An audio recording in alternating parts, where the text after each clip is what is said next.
This is Optimal Finance Daily, episode 1824. How does mental health affect your financial health? By Lyle Soloman of Fiology.com. And I'm your host and personal finance enthusiast, Diana Merriam. Now let's get right to today's post and start optimizing your life. How does mental health affect your financial health? By Lyle Soloman of Fiology.com. In the past few years, there's been increased awareness about mental health issues. This has led to more and more people realizing they may have underlying and unresolved problems that they need to address in order to lead better lives. Most of the time, mental health can also have a serious impact on one's financial health, and it can cause them to make poor decisions. How does mental health affect your financial health?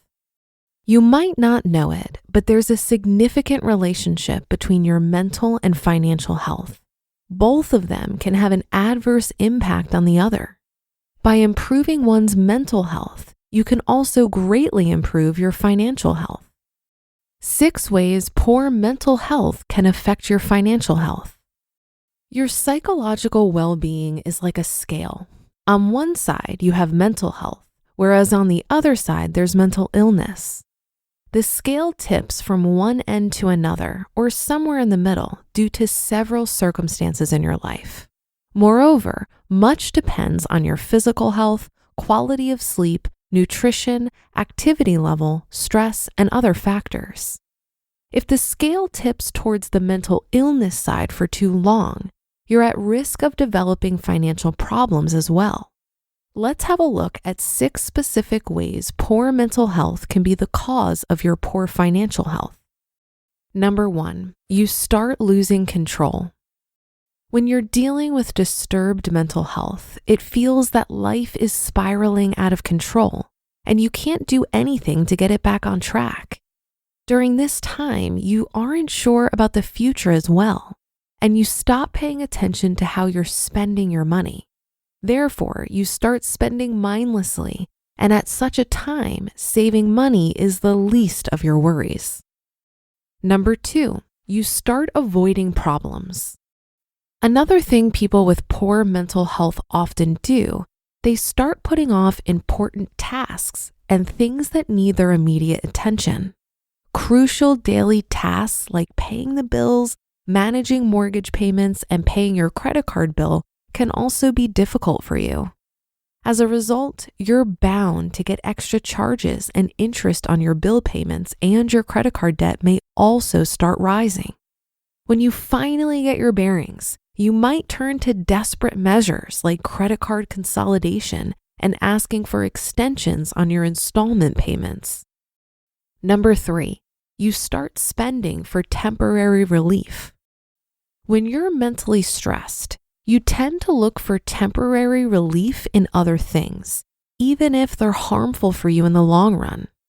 One such thing is retail therapy, which causes people to spend money on buying unnecessary products and clothes. As a result, they're drained of their finances, and this adds to their stress and financial woes. Number 4, you experience low self-esteem. Mental illness also brings with it decreased self-esteem, which causes you to feel worthless or bad about yourself. The lower your self-esteem goes, the more you try to fill the void and overcompensate by buying expensive gadgets, clothing, accessories, and much more. However, this doesn't help you at all. Rather, it causes your financial health to worsen. Number 5, you have lower energy. Another side effect of having poor mental health is that you start sleeping less, or the quality of sleep decreases significantly. As a result, you start feeling fatigued and exhausted all the time, mainly due to lack of energy. Due to this, you have lower energy throughout the day, and this takes your focus off paying your bills or paying off any outstanding debt. Plus, the debt starts to grow, and it becomes even more difficult for you to manage your finances. And number 6, you recall similar instances.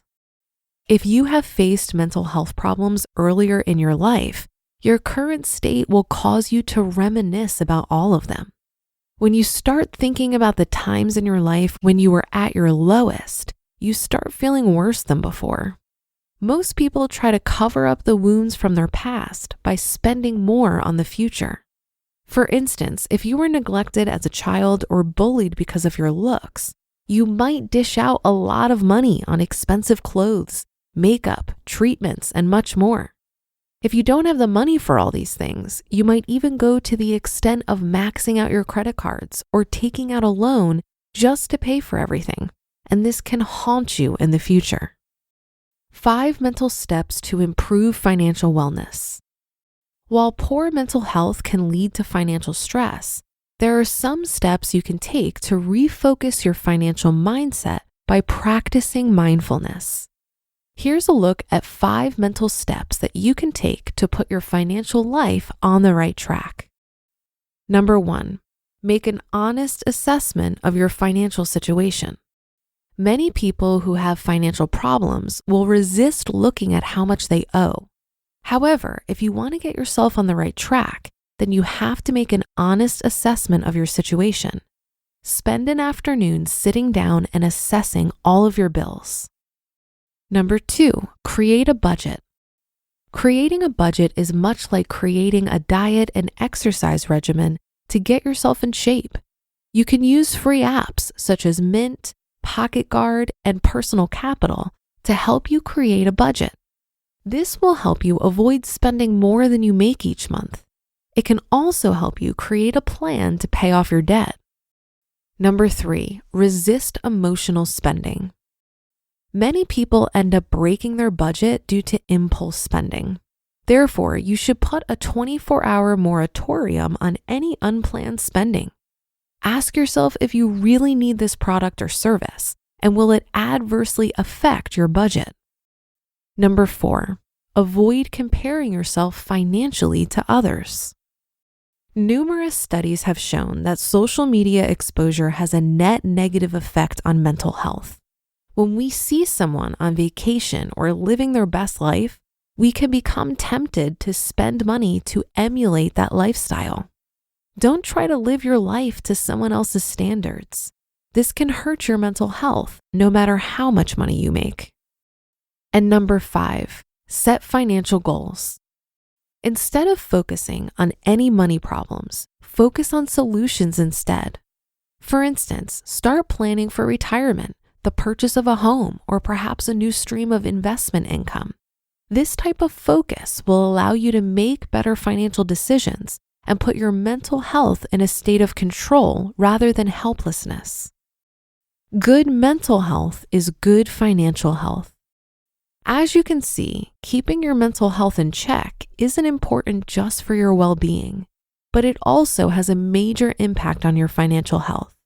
Mental health problems and illnesses also impair your ability to save money or to perform financial planning. Therefore, it's very important for you to seek help if you aren't in the right headspace, and also try to take care of yourself with proper sleep, exercise, nutrition, and also engaging in social activities. You just listened to the post titled, "How Does Mental Health Affect Your Financial Health?" by Lyle Soloman of Fiology.com.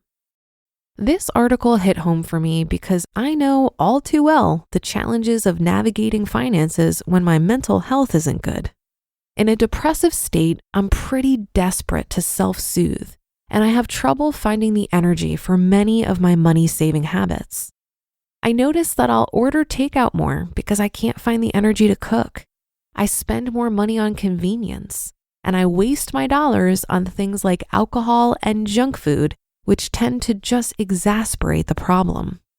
I've found that the biggest factor in improving my finances is simply paying attention, but I definitely struggle to find the energy to pay attention when I'm not in a healthy place mentally.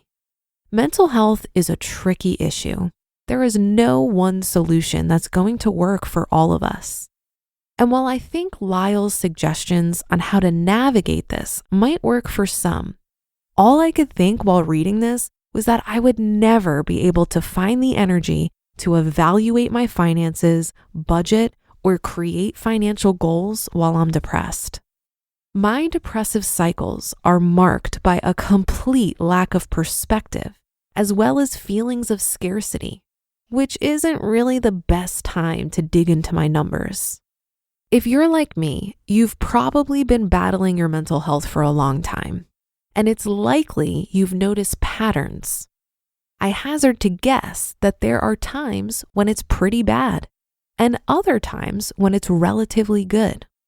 So here's what I do. During the good times, I prep for the bad times.